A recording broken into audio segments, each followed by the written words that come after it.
Hi friends, आपका welcome है furious world YouTube channel पे। आज की इस वीडियो में मैं आपको ब्लैक होल के बारे में बताने जा रहा हूँ और जिसे कि हम क्रिश्चियन वेवर भी कहते हैं।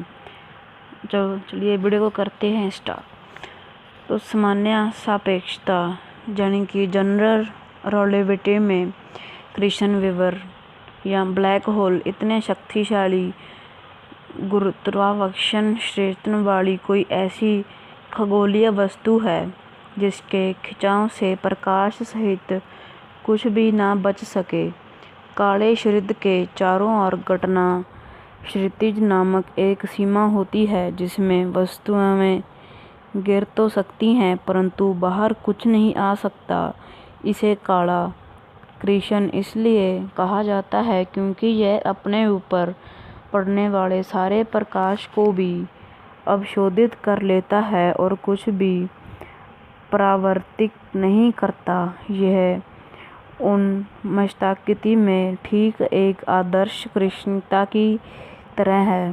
काले छेद का क्वांटम विश्लेषण यह दर्शाता है कि उनमें तापमान और हॉकिंग विकिरण होता है।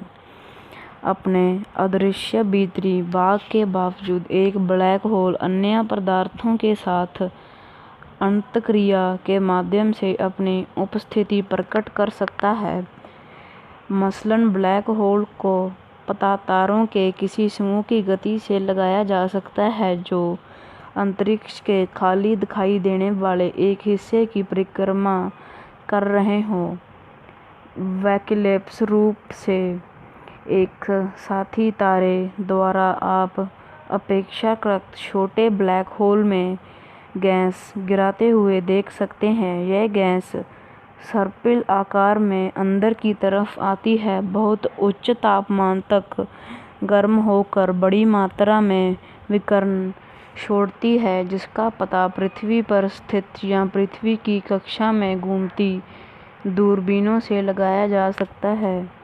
इस तरह के अवलोकनों के परिणाम स्वरूप यह वैज्ञानिक सर्वसम्मति उभर कर सामने आई है कि उनके स्वयं न दिखने के बावजूद हमारे ब्रह्मांड में काले छेद अस्तित्व रखते हैं। इन्हीं विधियों से वैज्ञानिकों ने पता लगाया है कि हमारी गैलेक्सी के केंद्र में स्थित धनुएं नामक रेडियो स्रोत में एक विशालकाय काला छेद स्थित है जिसका द्रव्यमान हमारे सूरज के द्रव्यमान से 43 लाख गुना है। सैद्धांतिक रूप से किसी भी मात्रा का पदार्थ यानी कि मैटर एक ब्लैक होल बन सकता है यदि वह इतनी जगह के भीतर संकुचित हो जाए जिसकी श्रेया अपनी तत्तुल्य सजावट विश्व के बराबर हो। इसके अनुसार हमारे सूर्य का द्रव्यमान 3 किलोमीटर की तीव्रता तथा पृथ्वी का 2 किलोमीटर के अंदर होने पर यह काले छेद में परिवर्तित हो सकते हैं। वैवाहिक रूप में इलेक्ट्रॉन और न्यूट्रॉन अपजातीय दबाव के विपरीत न हो तो पृथ्वी और न ही सूरज में आवश्यक द्रव्यमान है और इसलिए न ही आवश्यक गुरुत्वाकर्षण बल है। इन दबावों से उबरकर और अधिक संकुचित होने में सक्षम होने के लिए एक तारे के लिए आवश्यक न्यूनतम द्रव्यमान तोलमान वोल्कोव द्वारा प्रस्तावित हद है जो लगभग 3 सौर द्रव्यमान है। वैज्ञानिकों का मानना है कि लगभग प्रत्येक आकाशगंगा के मध्य एक ब्लैक होल हो सकता है। हमारी आकाशगंगा के मामले में ये ब्लैक होल की स्थिति के अनुरूप माना गया जैसे कि हमको पता चला कि इसके बहुत सारे नुकसान हैं। इससे हमारी धरती और सूरज दोनों ही तबाह हो सकते हैं।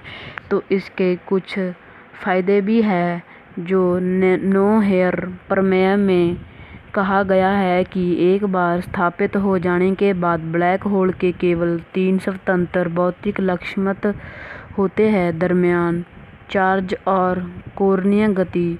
किन्हीं दो ब्लैक होल की इन विशेषताओं या पैरामीटर की वैल्यू यदि समान हो तो उनके बीच भेद करना काफ़ी दुष्कर हो जाता है। ये लक्षण खास होते हैं क्योंकि ये ब्लैक होल के बाहर से दिखाई देते हैं और जो आज तक ब्लैक होल को कोई भी वैज्ञानिक समझ नहीं सका है।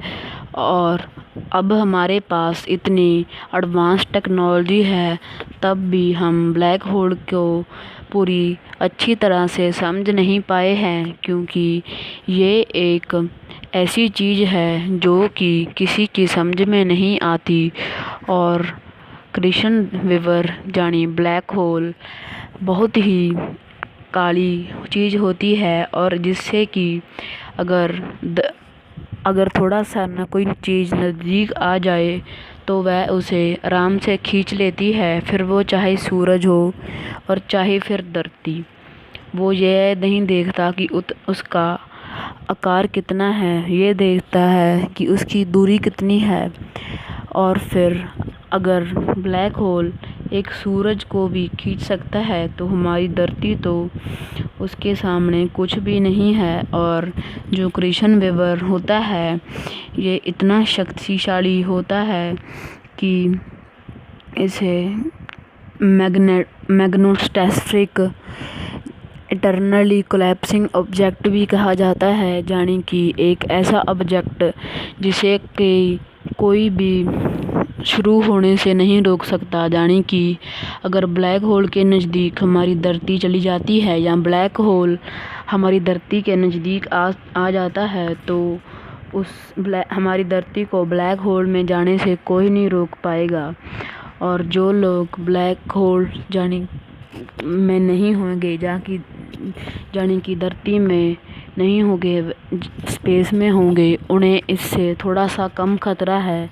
और जो लोग धरती से थोड़ा सा ज़्यादा दूर होंगे वह इसको देख भी सकते हैं, क्योंकि ये एक मैग्नेटिक की तरह काम करती है।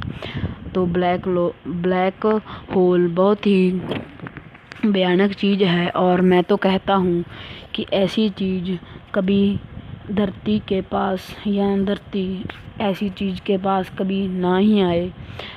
तो चलिए बस आज की वीडियो के लिए इतना ही। मिलते हैं नेक्स्ट वीडियो में, तब तक के लिए गुड बाय। और चैनल को सब्सक्राइब और वीडियो को लाइक और शेयर किए बिना मत जाइए।